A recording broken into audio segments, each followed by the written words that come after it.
What if the founder of Stoicism came back today? No temples, no scrolls, just Wi-Fi, influencers, and pumpkin spice. How would the ancient master of calm survive? What do you think? 2,300 years ago, a young merchant from Citium lost his entire fortune at sea. His name was Zeno, and that shipwreck was the best thing that ever happened to him. He drifted into Athens, wandered into a bookstore, read about Socrates. He bought an entirely new way of living. He listened to philosophers in the Stoa the Painted Porch, and decided to build a philosophy that could survive any storm. That philosophy was Stoicism. Zeno decided to dedicate his life to understanding one question. How can a human stay calm in a world that doesn't make sense? An ancient philosopher from 2 millennia ago, he taught men to master their minds. Today, he's standing in a coffee shop, trying to understand why mortals pay $7 for anxiety in a cup.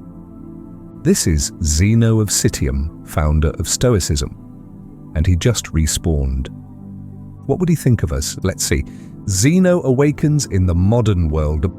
By the gods, why does this temple smell like burnt beans and anxiety? Hi, Mr. Zeno. My name is PM. Lets me assist you. This is not a temple, Zeno. It's a coffee shop. People pay $7 to stay awake and complain. In my time, we drank bitter herbs and accepted fate.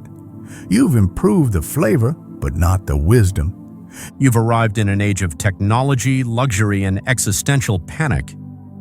Welcome to the 21st century. So, the Stoic question remains, how to live well, surrounded by noise, desire, and too much choice. The old problems in new clothing. In Athens, people bragged about their horses and villas. Now, I see mortals bragging about pixels. Those are called followers. The more you have, the more important you feel. Ah, in my day we had that too. We just called it flattery. And what did you do about it? Ignored it, or taught them philosophy until they left. That still works. And these moving images, videos, people sit and watch others live their lives instead of living their own? Precisely. It's called content. In Athens, men watched tragedies to learn about fate. Now they watch strangers eat food for entertainment. That's progress, I suppose. The same vices upgraded. In my time, people drowned their misery in wine. Now they drown it in shopping carts. Different poison, same pain. We sought pleasure in banquets. You seek it in dopamine notifications. We fear death. You fear missing out. We chased fame in the marketplace. You chase it in the algorithm. And we call it influencing. Influence what? Their virtue or their appetite? Mostly their appetite. For shoes, gadgets, and validation. Then you have perfected slavery. Chains no longer made of iron, but attention. Philosophy in the Age of Wi-Fi. If you taught again today, what would you tell us? First, I would say, stop arguing with strangers in the comment section. You cannot reason someone out of a delusion they scroll into daily. Second, remember, the mind that cannot be still cannot be free. You change your phone cases more often than your thoughts. Try sitting in silence without touching anything glowing. That's a true test of courage. Third, practice voluntary hardship. Skip the luxury once in a while, fast from comfort, because comfort makes you soft, and soft souls break easily. So, asceticism for the digital age? Call it what you wish. The ancient Stoic trained to endure storms. You must learn to endure notifications. Comparing ancient and modern minds. In Athens, men walked miles to hear a wise man speak.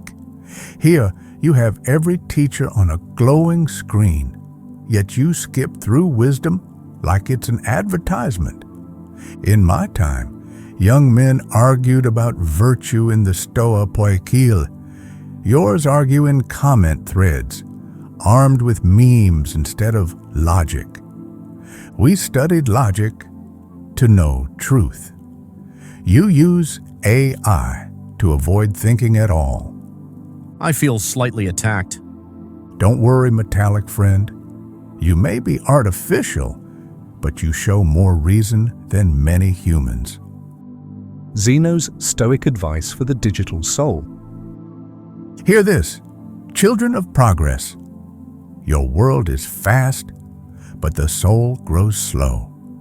You seek peace in noise, connection in performance, and meaning in metrics. If you wish to be free, control what you attend to. Your attention is your life. Spend it wisely. Choose simplicity. Every object you buy costs part of your mind. Endure discomfort, not because it's noble, but because it's real. Remember death, not morbidly, but to remind yourself to live. Virtue still conquers chaos. That hasn't changed in 2,300 years. Would you like to post that as a quote card? Black background, white font, your face slightly blurred for mystery. So, philosophy must now compete with cat videos? Very well. I thought the modern age would be wiser, yet I find it merely louder. But perhaps that is the test.